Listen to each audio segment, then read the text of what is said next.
Class 7 geography 4 chapter air. आज हम इसमें पढ़ेंगे मॉइस्चर। तो मॉइस्चर होता है किसी भी सॉलिड थिंग या फिर किसी सरफेस में बहुत ज़्यादा कम लिक्विड का होना ही कहलाता है हमारा मॉइस्चर, जिसे कि हम गीलापन, नमी, आर्द्रता कुछ भी कह सकते हैं। जैसे कि एयर में वाटर वेपर का होना कहलाता है मॉइस्चर या फिर ह्यूमिडिटी। तो उसमें ये होता है कि जैसे जैसे एयर गर्म होती है ना, तो वो जो है फैलती हैं। तो जब वो फैलेंगी तो उसमें जो है वाटर वेपर को ग्रहण करने की जो क्षमता होती है तो वो बढ़ती जाती है। तो होता ये है कि जब जो है हवा गर्म होती है तो ह्यूमिडिटी बढ़ती जाती है और जो है बारिश आती है। तो बारिश से क्या होगा, जब उसके बाद धूप निकलेंगी तो फिर से जो है वाटर वेपर तेजी से बनेंगी, फिर से ह्यूमिडिटी बढ़ती जाएगी, फिर बारिश पे बारिश होती रहती हैं। तो अक्सर हम इस टाइप का फिनोमेना मानसून में फील करते हैं। तो अब हम इसको वर्ड वर्ड पढ़ते हैं। Moisture, when water evaporates from land and different water bodies it becomes water vapor। तो ये होता है कि लैंड से या फिर डिफरेंट वाटर बॉडी से, नदी, झरने, तालाब वगैरह, तो वहाँ से जब पानी गर्म होता है ना, तो गर्म होकर के पानी का जो लिक्विड फॉर्म होता है वो गैस फॉर्म में चेंज हो जाता है। तो उसका ही गैस फॉर्म कहलाता है वाटर वेपर। तो moisture in the air at any time is known as humidity. और एयर में जो है मॉइस्चर के किसी भी टाइम तो वो कहलाता है humidity. When the air is full of water vapor, we call it a humid day। जब एयर में वाटर वेपर काफ़ी ज़्यादा होता है ना, तो हम उस दिन को बोल देते हैं कि ये दिन जो है ह्यूमिड डे है। As the air gets warmer, its capacity to hold the water vapor increases, so it becomes more and more humid। तो जैसे जैसे एयर गर्म होती जाती है तो इसको वाटर वेपर को ग्रहण करने की जो उसकी शक्ति होती है वो बढ़ती जाती है। तो उसमें जो है बहुत ज़्यादा वाटर वेपर आ सकते हैं, तो वो जो है और ज़्यादा ह्यूमिड होता जाता है। On a humid day clothes take longer to dry. तो होता ये है कि जब भी ह्यूमिड डे होता है ना, यानी कि बारिश के बाद, तब जो है कपड़े सूखने में काफ़ी ज़्यादा टाइम लगाते हैं। And sweat from our body does not evaporate easily. और हमारी बॉडी से जो पसीना होता है तो आसानी से वो भी नहीं सूखता और हम जो है काफ़ी ज़्यादा असुविधा उस टाइम फील करते हैं, काफ़ी ज़्यादा इरिटेट वहाँ पर होते हैं। तो उसका रीज़न ये है कि एयर में जो है वाटर वेपर पहले से ही बहुत ज़्यादा होते हैं, तो वो जो है हमारे जो गीले क्लोथ्स होते हैं उनसे बहुत स्लोली वाटर वेपर को लेगा, इसलिए हमारे कपड़े सूखने में काफ़ी ज़्यादा टाइम लेते हैं। और हमारे साथ भी ऐसा ही होता है, हमारा पसीना जो है बहुत स्लोली आराम से सूखता है। तो अब है इसमें कि when the water vapor rises it started cooling। तो जैसे जैसे वाटर वेपर ऊपर उठता जाता है ना, तो वो जो है ठंडा होता जाता है। तो उसका कारण ये है कि अर्थ की जो एयर की लेयर्स होती है ना चारों तरफ से एटमॉस्फेयर की, तो उसमें क्या होता है, जैसे जैसे हम अर्थ से दूर जाते हैं तो उसमें जो है टेम्परेचर तेजी से डिक्रीज होता जाता है। तो उसी टेम्परेचर डिक्रीज होने की वजह से वो वाटर वेपर भी ठंडे होते जाते हैं।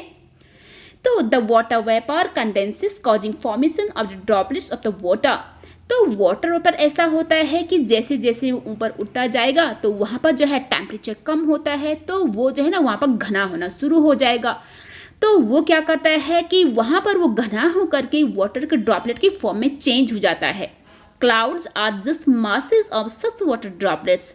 और उन्हीं जो है वाटर ड्रॉपलेट्स का जो मास होता है, जो उनका पिंड होता है, तो वही तो कहलाते हैं हमारे clouds. When these droplets of water become too heavy to float in air, then they come down as precipitation। तो जैसे जैसे वो एयर ड्रॉपलेट्स जो है काफ़ी ज़्यादा हैवी हो जाते हैं, वो तैर नहीं पाते हैं, तो वो हमारी अर्थ पर गिर जाते हैं वर्षण के रूप में, जिससे कि प्रेसिपिटेशन भी बोला जाता है। प्रेसिपिटेशन यानी कि जो क्लाउड से जो कुछ भी नीचे गिरता है ना हमारी अर्थ पर, चाहे वो रेन हो, स्नो हो, हेलस्टॉर्म हो, कुछ भी हो सकता है, तो उन सबको जो है ना प्रेसिपिटेशन बोला जाता है। Jet planes flying in the sky leave a white trail behind them. तो जैसे जैसे स्काई में जेट प्लेन जो उड़ते हैं ना, तो ये अपने पीछे जो है स्काई में वाइट कलर का एक पथ सा बनाते जाते हैं, एक रास्ता सा दिखता है ना वाइट कलर का। The moisture from the engine condenses. तो एक्चुअल में जो उनकी इंजन होती है तो उससे जो है उनका मॉइस्चर वो ठंडा होता है, मीन्स को घना होता है ना, जिसे कि हम कंडेंसेशन बोलते हैं। तो we see trails of this condense moisture of some time when there is no air movement to disturb them. और जब जो है वहाँ की हवा उसे डिस्टर्ब नहीं करती है तो वो जो है क्लियर स्काई में हमें साफ साफ दिखाई देता है। तो वो क्या होता है, वो होता है कंडेंस मॉइस्चर का ट्रेल, यानी कि उसका पथ। तो अब हम ये पढ़ेंगे कि precipitation that comes down to the earth in liquid form is called rain. और जब जो है ये वर्षण हमारी अर्थ पे आती है ना, तो उसे हम क्या बोलते हैं, रेन बोलते हैं, अगर वो हमारी अर्थ में लिक्विड फॉर्म में आती हैं। Most of the ground water comes from the rain water. और हमारी धरती पर जो भी ये फ्रेश वाटर होता है ना, तो मोस्टली कहाँ से आता है, वो आता है बारिश के पानी से। Plants help preserve water. When trees on hillsides are cut, rainwater flows down the Bay Mountains and can cause flooding in low-lying areas. Plants क्या करते हैं ना, ये वाटर को प्रिजर्व करने में इम्पॉर्टेंट भूमिका प्ले करते हैं। तो क्या होता है कि जब भी हिल एरियाज में ट्रीज वहाँ पे काटे जाते हैं ना, तो वो जो है ना ट्रीज क्या करते हैं, वाटर को सोखते हैं। तो वाटर जो है वो प्रिजर्व नहीं कर पाएंगे, तो वाटर जो है तेजी से नीचे बहेगा। तो नीचे क्या होगा, कहीं तो जमा होगा ना, तो वो जो है ना लो लाइंग एरियाज होता है, तो वहाँ पर बाढ़ ला देता है। तो इसको हम यहाँ पर समझते हैं। तो ये है माउंटेन। तो ये मान लेते हैं कि यहाँ पर बहुत सारे ट्रीज उगे हैं। तो जब यहाँ पर बारिश होगी ना, तो बारिश का पानी क्या होगा कि जो ये ट्रीज की रूट्स होती हैं, तो ये उसे सोख लेती हैं। तो इस तरीके से जो है जो भी यहाँ पर जो रेन वाटर होगा, तो वो ट्री जो है ना उसे सोख लेंगी और पानी जो है कम क्वांटिटी में नीचे बहेगा, जिससे कि बाढ़ वगैरह नहीं आएंगी। तो जब भी पहाड़ बेर होते हैं, मीन्स इसमें कोई भी प्लांट्स नहीं होता है, तो वो जो है पानी को कैसे प्रिजर्व करेंगे। तो पानी जो है तेजी से नीचे बहता है, तो उसमें क्या होता है कि इरोजन वगैरह जो लैंड स्लाइडिंग होती है वो बहुत ज़्यादा होती है। और साथ ही साथ जो लो लाइंग एरिया है ना, यानी जो प्लेन्स होते हैं, तो वहाँ पर पानी काफ़ी ज़्यादा जमा हो जाता है और बाढ़ आती है। On the basis of mechanism there are 3 types of rainfall. तो इस मैकेनिज्म के बेस पर 3 टाइप्स के रेनफॉल होते हैं। तो इसको हम यहाँ पर समझते हैं। Number 1, cyclonic rainfall. तो जब भी साइक्लोन आता है, तो उसके बाद काफ़ी तेज़ी से वहाँ पर बारिश आती है। तो उसका रीज़न ये है कि हमने ये साइक्लोन में पढ़ा था, तो जो बना था बे ऑफ बंगाल में, तो वहाँ पर क्या होता है, उसके अर्थ की साइड से वहाँ पर आती है ठंडी ठंडी हवा। मीन्स कि यहाँ पर देखिए इधर से भी ठंडी हवा आ रही है, तो इधर से गर्म हवा है। तो दोनों जो है आपस में मिक्स करेंगी ना, तो ये है गर्म हवा, वो ऊपर उठेंगी। ठीक है, तो इस तरीके से जैसे ऊपर उठेंगी, इधर से और इधर से ठंडी हवा आती जाएंगी ना, तो गोल गोल घूमते हुए गर्म हवा ऊपर उठती जाएंगी इस तरीके से। तो जब वो ऊपर उठेंगी, तो ऊपर भी जो है टेम्परेचर ठंडा होता है, तो फिर से जो है वहाँ पर वो घनी हो जाएंगी, यानी कि वहाँ पर होगा कंडेंसेशन। वहाँ पर वो चेंज होगी वाटर ड्रॉपलेट्स में, तो वहाँ पर जो है बादल बनेंगे, तो बारिश होगी। तो ये जो है वहाँ पर चलता रहता है। इस तरीके की जो बारिश होती है ना, तो उसे हम बोलते हैं साइक्लोनिक रेनफॉल। तो अब है इसमें दूसरा, रिलीफ ओरोग्राफिक रेनफॉल। तो उसमें ये होता है कि जब भी विंड्स को पहाड़ चढ़ना होता है ना, तो पहाड़ चढ़ते चढ़ते उसे जो है और एनर्जी की ज़रूरत होती है। तो जब उसे और एनर्जी की ज़रूरत होती है, तो बेयर नहीं कर पाती है ना, और साथ ही साथ जब वो पहाड़ चढ़ेंगी, तो वहाँ का टेम्परेचर जो है ना ठंडा रहता है, तो वहाँ पर जो है उनका कंडेंसेशन होना शुरू हो जाएगा। वहाँ पर वाटर वेपर जो है ना बादल में ट्रांसफर हो जाएंगी। तो जब वो बादल बनेंगे, तो वो बादल जो है हैवी हो जाते हैं और वहाँ पर वो बारिश करते हैं। तो इस तरीके का जो रेनफॉल होता है, तो उसे हम बोलते हैं रिलीफ ओरोग्राफिक रेनफॉल। तो अब है इसमें थर्ड, तो इसे हम बोलते हैं कन्वेक्शनल रेनफॉल। तो इसको हम यहाँ पर समझते हैं। तो यहाँ पर ये नीचे है वाटर बॉडी। तो वाटर बॉडी से वाटर जब सन की हीट से गर्म होगा, यानी कि उसका इवापोरेशन होगा ना, तो वाटर वेपर में चेंज हो जाएगा। तो वाटर वेपर जो है ना ऊपर चला जाएगा एटमॉस्फेयर की फर्स्ट लेयर में। तो वहाँ पर जो है टेम्परेचर कम होता है, तो उसका होता है वहाँ पर कंडेंसेशन, यानी कि वो चेंज होगा फिर से वहाँ पर लिक्विड फॉर्म में, वाटर ड्रॉपलेट्स में। वाटर ड्रॉपलेट्स जो है इकट्ठा होकर के वहाँ पर क्लाउड का फॉर्मेशन करेंगे। और जब वाटर ड्रॉपलेट्स काफ़ी ज़्यादा घने हो जाएंगे, हैवी हो जाएंगे, तो वो जो है वहाँ पर तैर नहीं पाएंगे, वो जो है ना नीचे आ जाएंगे प्रेसिपिटेशन के फॉर्म में। Rainfall is very important for the survival of plants and animals. तो इस दुनिया में जो भी प्लांट्स हैं, एनिमल्स हैं, उन सबको जिंदा रहने के लिए जो बारिश होती है ना, वो काफ़ी इम्पॉर्टेंट होती है, क्योंकि बारिश ही it brings fresh water to the earth surface. इस अर्थ की सरफेस पर जो कुछ भी फ्रेश वाटर होता है ना, तो बारिश से ही आती हैं। If rainfall is less, water scarcity and drought occur. और जब जो है बारिश कम होती है तो क्या होता है, पानी की कमी हो जाती है, सूखा पड़ जाता है। ऑन द अदर हैंड, और दूसरी side, if it is more floods take place. और जब जो है बारिश बहुत ज़्यादा होती है तो बाढ़ आती हैं। तो अब हम यहाँ पर पढ़ेंगे कि do you know other forms of precipitation is snow, slit and hell.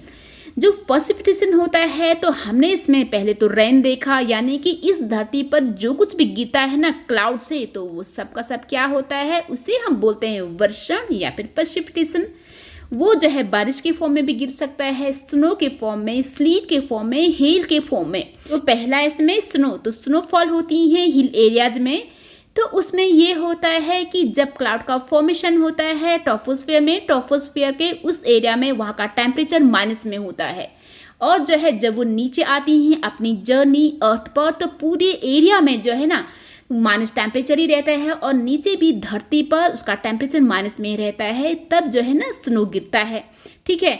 तो वो जो है स्नो को जो फ्लैक्स होते हैं तो वो उस फॉर्म में गिरता है। और दूसरा इसमें स्लीट, तो स्लीट में ये होता है ना कि जब क्लाउड से नीचे गिर रहा होता है वाटर ड्रॉप्स, तो वहाँ पर जो है टेम्परेचर काफ़ी ज़्यादा कम यानी कि माइनस में होता है, तो वहाँ पर जो है वो जमा हुआ फॉर्म में गिरता है। बीच में जो है वहाँ पर गर्म हवा होती है ना, तो वहाँ पर जो है वो मेल्ट हो जाता है। और नीचे जब वो गिरता है फिर से अगेन उसे ठंडा टेम्परेचर मिलता है ना, फिर से वो जम जाता है। तो स्लीट जो है इस फॉर्म में गिरता है, ऐसे लंबे लंबे फॉर्म में, वो भी ठंडी एरिया में ही गिरता है। लेकिन वो ऐसा गिरता है कि जब बर्फ गिरते हैं ना, तो उसके बाद जो हल्की हल्की मेल्ट होती है तो उसमें फिसलते हैं। तो स्लीट भी जो है उसी फॉर्म का होता है। और थर्ड है इसमें हेल, तो हेल कहाँ पर गिरता है, तो हेल जब बनता है ना, जब क्लाउड से नीचे गिर रहा होता है, तो वहाँ का जो टेम्परेचर होता है वो होता है माइनस में, ठीक है।